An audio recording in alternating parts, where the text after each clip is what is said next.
I represented a school guidance counselor, 59 years old, and I met him because I was in a mentor program that he ran that, not so coincidentally, my law partner, Lulu Flores, helped establish it, a middle school in Austin.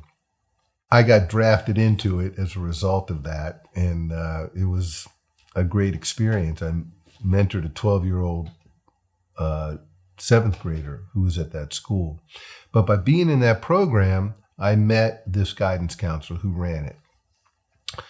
And early on in the school year, he was absent for extended periods of time. And finally, he sent an email to all the mentors in the program that he had recently been diagnosed with this rare cancer called mesothelioma.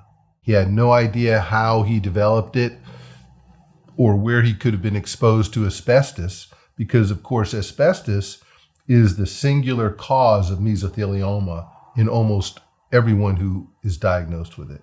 Mesothelioma really is the signature cancer of asbestos exposure. Well, it just so happened that one of his colleagues at the school had been on a jury in another mesothelioma case that I tried, and she urged him to talk to me about it. He ended up hiring me, and I sat down with him in a room off the school library. And we sat down for about an hour and a half, and I said, all right, you have no idea where you were exposed to asbestos.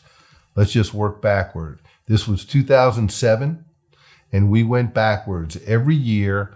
What job did you do? Okay, let's go back to 2006. Let's go back to 2005. By the time we got to 1968, he told me about a summer job he had in college cutting asbestos cement pipe. Well, he didn't know it was asbestos cement pipe. He just knew it was cement water pipe. And as soon as I heard that, I realized that that was the source of asbestos, because those pipes were traditionally made with asbestos. I remember him telling me he was in Long Beach, California, and he looked up on the side of the building where he was working, because he was working in an outside yard cutting these pipes. He saw a big billboard for Johns Manville. And I thought, well, Johns Manville is bankrupt. They're out of business. There's really probably not much we're going to be able to do. And he said, no, I think these pipes came from Japan. And I said, Chris, how could they have come from Japan? They made them right there in California. How could it be financially competitive for a Japanese company to ship such heavy pipes across the Pacific from Japan to California? He said, I'm sure they came from Japan. He said, what I understood is that the cargo ship coming from Japan with this load of cement pipes encountered a storm at sea. And as a result, all of the cargo shifted. And when it shifted, the pipes hit each other and the ends broke and chipped.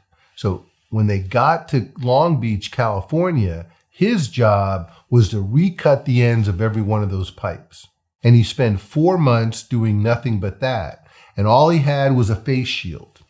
No respirator, no mask.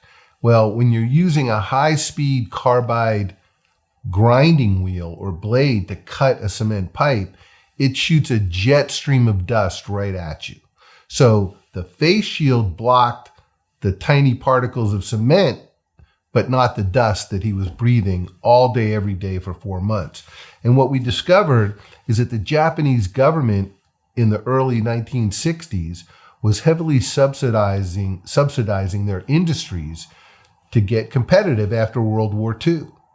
And they subsidized the cost of manufacturing and shipping this pipe to the United States. And that's how they could compete. When we realized that was the source of the pipe, we did a lot of investigation. In fact, my law partner, Lulu Flores, and I even went to Japan and interviewed experts and people who knew about the manufacturing plant that was there. In fact, the plant was in the middle of a residential community in a small Japanese city of 400,000 people called Amagasaki. And as a result of it being in the middle of a residential neighborhood, there were over 1,000 cases of mesothelioma in people who just lived around the plant. This was referred to in Japan as Kubota shock.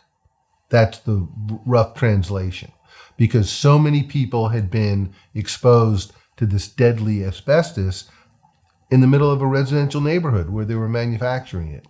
Well, we went after the Japanese company because they had a U.S. affiliate, a U.S. subsidiary here. And we also went after the distributor of the pipe who our client worked for. Well, that distributor had an exclusive deal with this Japanese company. And there was a lot of evidence that we were trying to develop about their business relationship. Well, their defense lawyers told us, well, the president and owner of this distributor, he's not well enough to testify.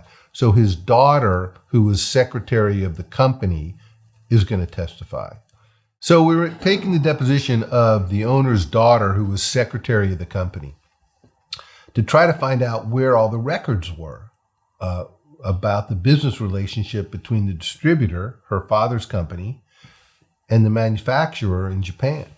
And as we were cross-examining her and boxing her in question by question, she finally just said, I can't do this anymore. I'm not going to lie anymore. I don't care what my lawyers told me. I have all the records. They're at my father's ranch in a storage room, and they told me not to tell you. And the lawyer for her was jumping in and instructing her not to answer and trying to stop the deposition. And it was a true Perry Mason moment.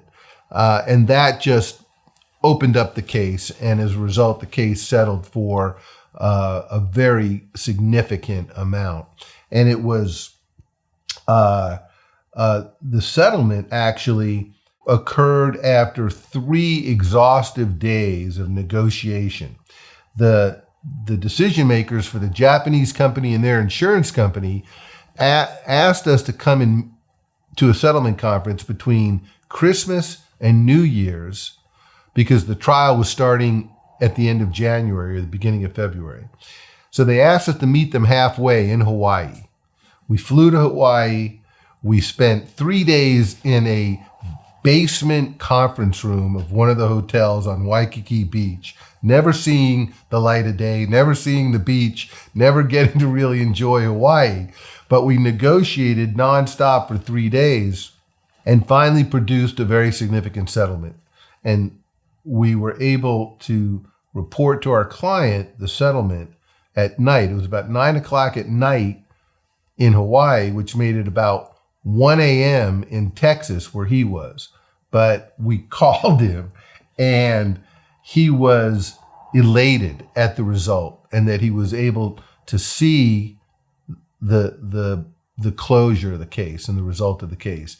And ironically, he died about 6 weeks later, the day before we were going to start trial.